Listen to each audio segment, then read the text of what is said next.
Hello friends, नमस्कार, जय जगन्नाथ। मोर सांग माने सब केमती अछंती चलंतु आज आम गोटे नुआ रेसिपी शिखा से धनिया पनीर। एथिपाई मु 300 ग्राम पनीर नेची, तादरे फाळे कैप्सिकम को काटिकी नेची, सेगुड़िक छोट छोट खंड कर काटी गोटे कड़ई बसई से गोटे बड़ चामच रिफाइन तेल दे टिके हलदी गुंड, सामान्य काश्मीरी लंका गुंड आउ सामान्य लुण दे पनीर टी 2 मिनिट पर्यंत भाजी देची। से तापर भाजी आसला परे कैप्सिकम पकईकी आउ गोटे मिनिट भाजी देची। तापर देखो एमती उठेकी रखी।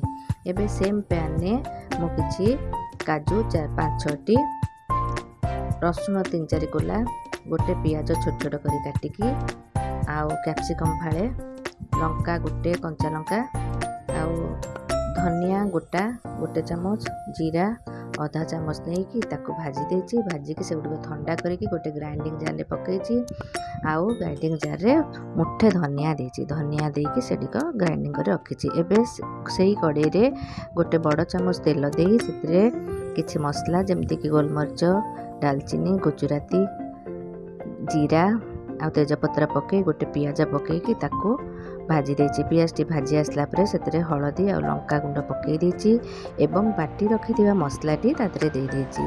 ताको भल कि कसी देची। सेतिरे पानी मरी आसले सेतिरे मो आधा कप दही दे देची। आधा कप दही दे संगे संग ताको गोळेई देची। ताको गोळेई किना भल भाबरे मिसई देची।